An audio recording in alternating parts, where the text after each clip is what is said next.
अतएव हम साधकों की बुद्धिमता इसी में ही है, भक्ति की उस पराकाष्ठा को प्राप्त करें जिसे शरणागति कहा जाता है। सब कुछ तू है परमात्मा, मैं कुछ नहीं। सब कुछ तेरा है परमात्मा, मेरा कुछ नहीं। मैं कुछ नहीं करता, सब कुछ तू कर्ण करावनहार है स्वामी। इसी को शरणागति कहा जाता है। अभिमानी व्यक्ति साधक शुरू प्रदर्शनवादी भी होता है। बाली रावण को कई महीनों तक अपनी बगल में दबा के घूमता रहा, बाहर नहीं निकाला उसे, ताकि लोग ये देखें कि मैं कितना बलवान हूं कि रावण जैसे को भी मैं अपनी बगल में दबा के रख सकता हूं।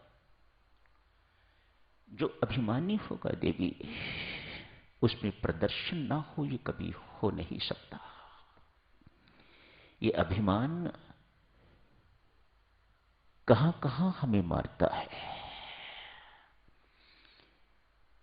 कैसा बहुरूपिया है ये अभिमान, किस प्रकार से हमें दबोच के रखता है, दबा के रखता है, हमें एक पग इधर उधर खिसकने नहीं देता, आगे बढ़ने नहीं देता। वह प्रदर्शनवादी भी होगा, उसका हर वक्त इच्छा रहेगी कि मुझे अधिक से अधिक लोग जाने, विशेष बनने की इच्छा, विशिष्ट बनने की इच्छा, इसलिए वह प्रदर्शन कर रहा है। कपटी भी होगा, जो भीतर है वह बाहर नहीं दिखाता तो उसी को कपट कहा जाता है। भीतर से भिन्न है, बाहर कुछ अपने आप को दिखा रहा है, इसी को कपट दंभ कहा जाता है। अभिमानी ऐसा भी होगा।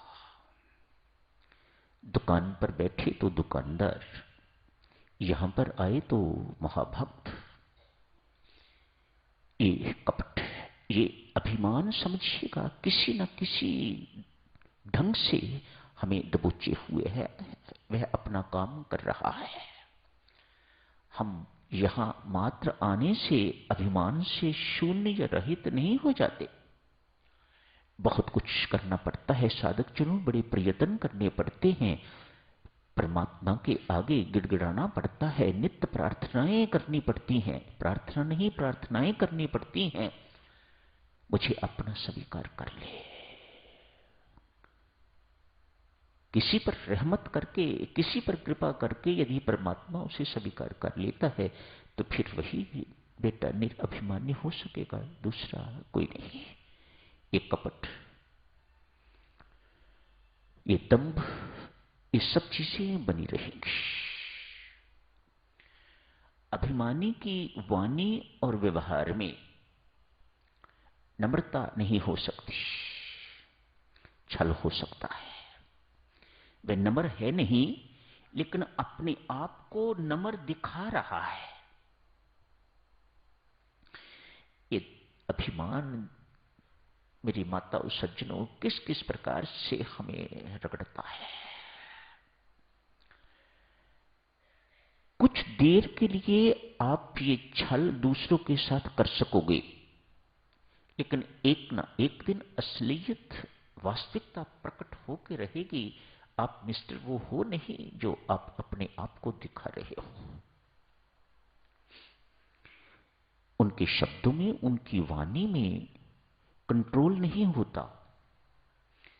इन शब्दों का प्रेरक राम नहीं है, इन शब्दों का प्रेरक काम है, इन शब्दों का प्रेरक अभिमान है। अतएव अभिमानी की वाणी पर नियंत्रण नहीं हुआ करता। ऐसे ऐसे शब्द अभिमानी बोल देता है, आदमी निगमबोध घाट पहुंच जाता है, लेकिन उसका दिया हुआ जख्म नहीं भरता। आप उसके बाद सॉरी कहो, आप उसके बाद कहो मैं अपने शब्द वापस लेता हूं, क्या फर्क पड़ता है? जो आपने पीड़ा देने वाला घाव उत्पन्न कर दिया, पैदा कर दिया, वह घाव तो सारी जिंदगी भर नहीं भरने वाला। अभिमानी के शब्दों में इतनी कटुता हुआ करती है, इतनी कड़वाहट, इतनी पीड़ा देने वाली दवाई उसके अंदर हुआ करती है। दवाई क्या है? अभिमान इटसेल्फ। मानो अभिमानी दूसरे को भी अभिमानी का टीका लगा देता है, एक अभिमानी दूसरे को भी अभिमानी बनने के लिए प्रेरणा देता है। परमात्मा बचाना इससे।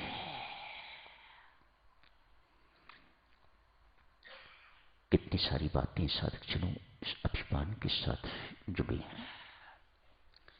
लाख लाख शुक्र है परमात्मा, तूने सब कुछ अपने हाथ में रखा हुआ है। इस इंसान को कुछ नहीं दिया, कुछ नहीं दिया तो इतना अपने आप को समझता है। यदि तूने इसे कुछ दे दिया होता तो ये तुझे भी खा जाता। ये इंसान कैसा बनाया है तूने। साधकजनों कहते हैं, संत महात्मा बहुत विश्लेषण के बाद परमेश्वर ने 1% स्वतंत्रता हमें दी है, 99% अपने हाथ में रखी हुई है। उस 1% में ही इंसान क्या क्या क्या कर देता है। यदि 100% स्वतंत्रता दी हो तो